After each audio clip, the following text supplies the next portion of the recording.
Okay, welcome to the video. Here we have, this is a breakthrough video. This is one of my frames coming up.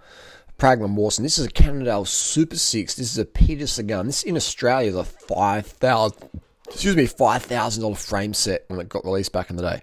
So I've bought an endoscope camera, and I'm gonna do a Pinarello. We're gonna do a $7,000 Trek frame, 7 Series US built. So this is inside the seat tube of the Super 6. It's a little bit shaky and sketchy, but you can sort of see what's going on here. You can just sort of see the quality. Now just take visual notes of the smoothness or roughness, and just have a look at that. So this is inside the seat tube. I'm not sure what that leaching stuff is there. This is the bottom bracket area, the press fit bottom bracket of the Cannondale Super 6 Evo High Mod Peter Sagan Special. So have a look at that. So it doesn't look finished, not too bad. It's not too finished, too bad. And back in the seat tube area, so you can sort of see there a bit of glue and stuff laying around, and a bit of dryness in there. So there you go, just system integration. This is the head tube. This is one of the most famous Cannondales ever made, I'd say. The Peter Sagan one. Have a look here, and look at that. It's just glued together, isn't it? It's just glued together. Beautiful paint job, but what's that little blue thing in there?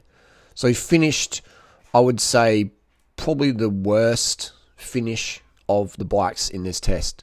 All right? And it's not a cheap bike. These are very, very expensive. Sort of stickers laying around there and all sorts. This is now the down tube. We're in the down tube, so you can sort of see there just a bit of pouring and pitting in the carbon fiber layup. So which is fine, but it's not really finished for what I expect. To be honest, I didn't expect it to be finished this sort of rough, sort of rough, but there you go. And this is the down tube.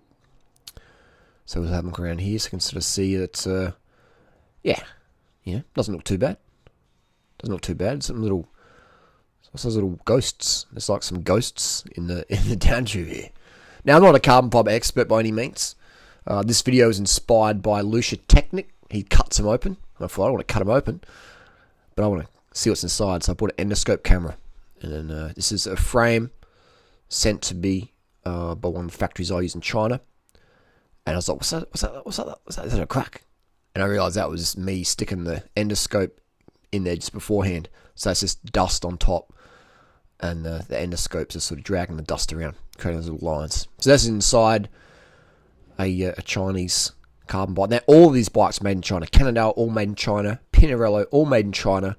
Trek now, all made in China. Specialized, all made in China. Shipped to Taiwan or shipped to Italy for assembly and painting. But frame sets made in China.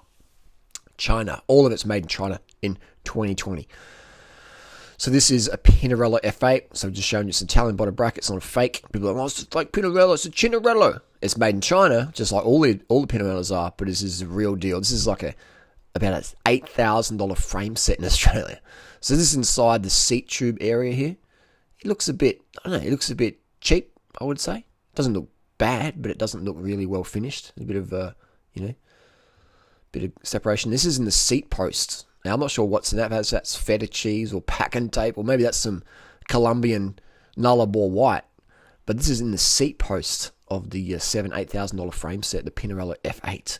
So in the seat post here, and I'm not sure what that stuff is. What is that? Is that feta cheese or what's going on there? Maybe it's tofu. Maybe it's a bit of tofu in there.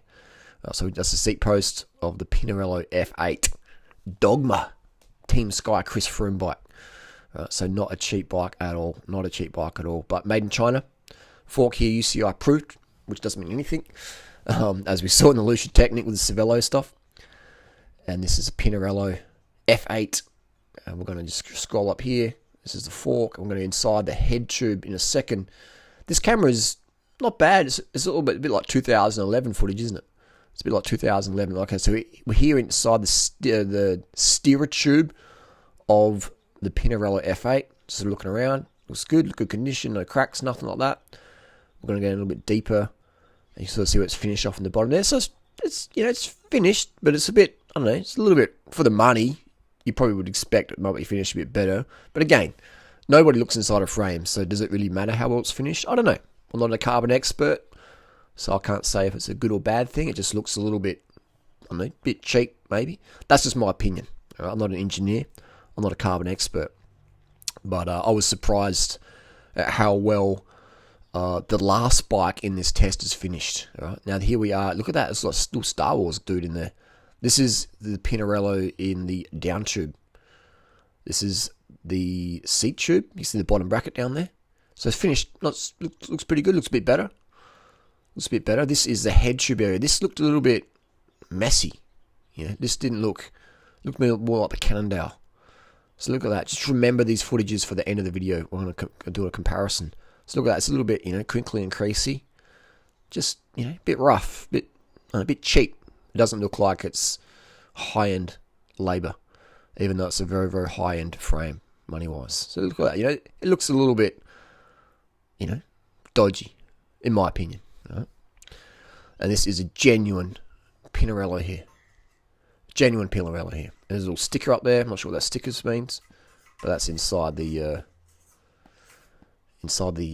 top tube there, and that's down the bottom bracket again.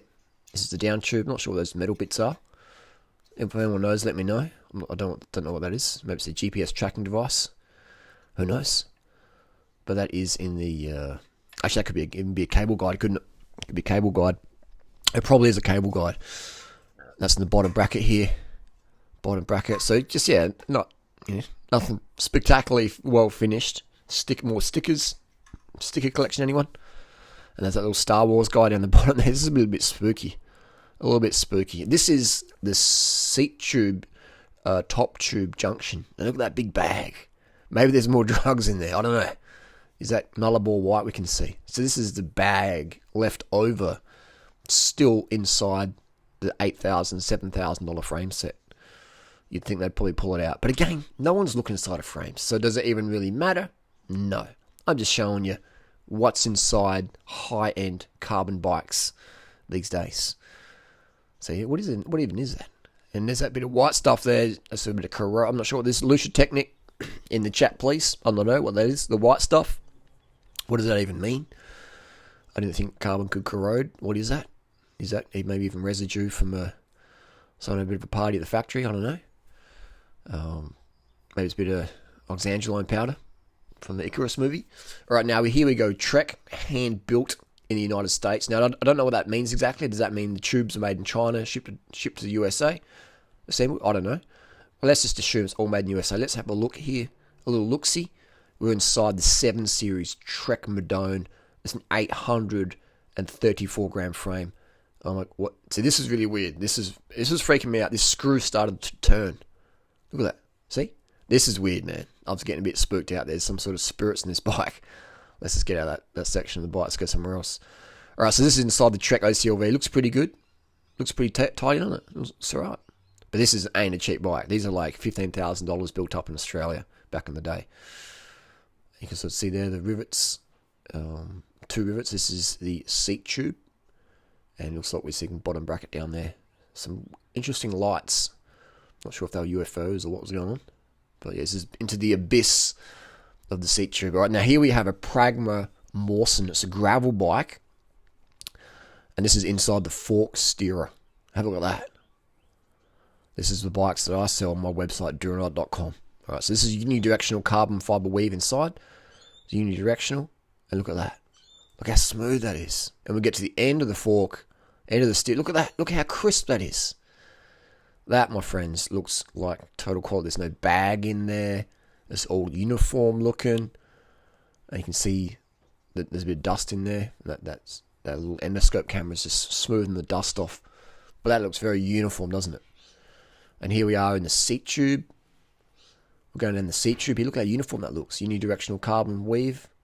Looks beautiful. That is finished incredibly well. This is why I rant and rave about my frames. They just are finished nice. That little lump there, that's the seat tube for tyre clearance.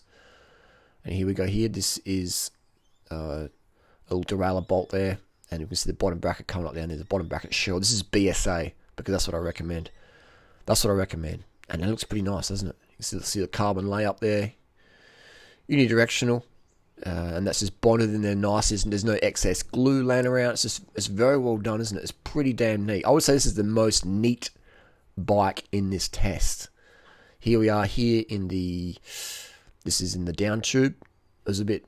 Actually, where is this? This is seat tube still. This is seat tube. If it was a down tube, we'd see cables. This is a seat tube still.